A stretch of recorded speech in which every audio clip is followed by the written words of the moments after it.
Hello, I'm Sunny Williams. I'm up here on the International Space Station. So this is Node 2. This is a really cool module.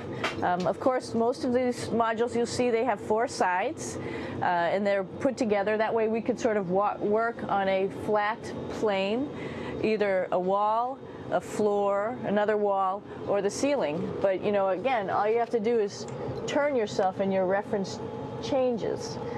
The reason I'm bringing that up is because this is where 4 out of 6 of us sleep. And so people always ask about sleeping in space. Do you lie down? Are you in a bed?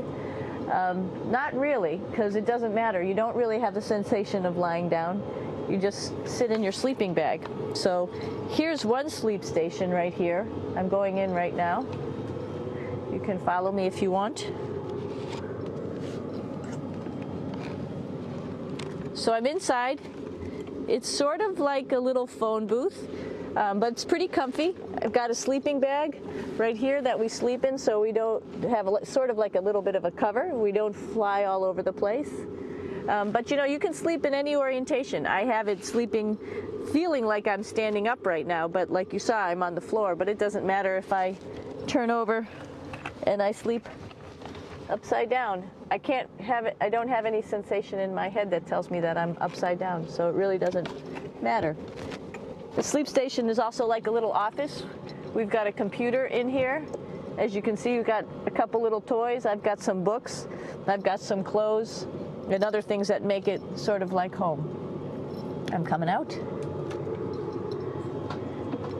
And just for reference, that's one sleep station. This one's another. Right here. There's one on the ceiling, if you want to call it. Right here. And then there's a 4th on the other wall over here. So all of us sleep in a little bit of a circle. All right, come on back. There's more to show you.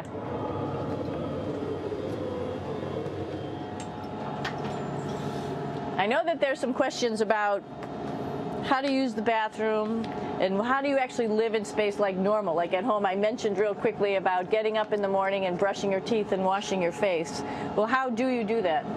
Well, here is the bathroom essentially. You get up in the morning and we have a little kit and it has all the essential things that you need, like your toothbrush and toothpaste and brush. See how much better the brush makes my hair look? I'm just joking. It still stands up straight. It doesn't matter where you are. It's always going to stand up straight while you're up in space. A lot of people ask about toothbrush and toothpaste. So, luckily enough, toothpaste, you can do it upside right this way, is sticky, and so it sticks to your toothbrush. No problem. Another cool thing is that water sticks to your toothbrush too. If you can see it, I'll have some water come out.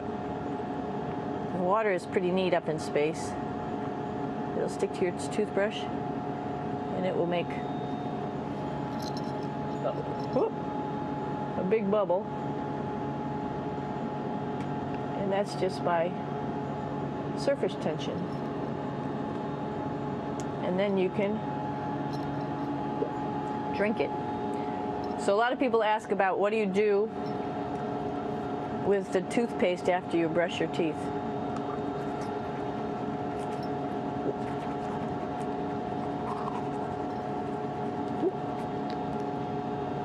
Two options. Swallow it, and it's sort of like mouthwash, but it tastes a little gross. Or you can just spit it out in a paper towel, and then you don't have to worry about it. Swallowing thing I wouldn't recommend at home. I'm only up here for 4 months, so it's not that bad. One of the most pressing questions about living in space, of course, is the bathroom. So let's take a look at that little piece of work. Come on in.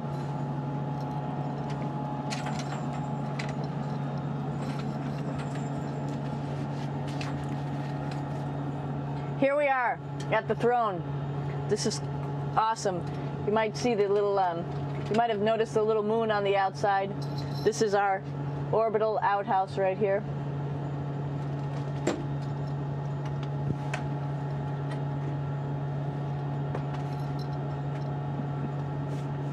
And of course, it serves for two functions. Number 2, right here. I'll show you. But you see it's pretty small, so you have to have pretty good aim, and you'll be ready to make sure things get let go the right direction. And it smells a little bit, so I'm closing it up. And that's, of course, for number 2. And this guy right here is for number 1. So they're sort of two slightly separate functions, but you can do a little, essentially both, by hanging on right here and doing number 1 and number 2.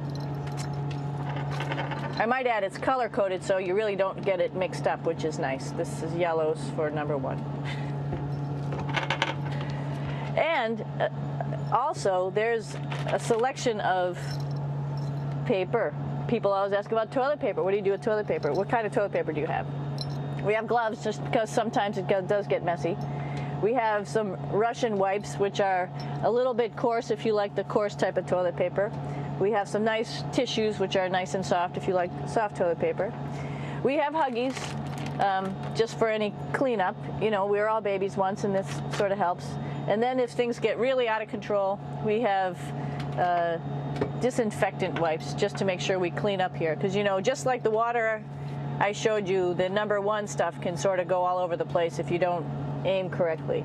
And did I mention both of these have a little bit of suction, so they should keep things going in the right direction. But like I said, sometimes things get a little out of control if you are out of control yourself flying around. So we have lots of protective stuff. And of course, you do have your privacy. Here's a little door, so other people know that you're in there. Here's a pretty cool place. This is sort of like in your house where everybody meets in the morning. After you wash your face, brush your teeth, you want to find something for breakfast. And this is our kitchen. You might notice there's all sorts of foods here. It's like opening the refrigerator. You got all your different stuff that you want to have: drinks, meats, eggs, vegetables, cereals, bread, snacks. And that's a good place. That's where you find all the candy. Side dishes, and then some little power bars just in case. So we have all this type of food. Some of it is dehydrated, and so we have to hydrate it, fill it up with water. Some of it is all ready made, and then all we have to do is heat it up. So something like this, I'm pulling out barbecued beef brisket. Pretty yummy. Not only is this food made in the US, but we also have food here from Japan. We've got Russian food. As you can see, all these red containers are filled with food that's from Russia. And then we get some of our specialty stuff, some things that we like, some of our favorite stuff that your family can send up.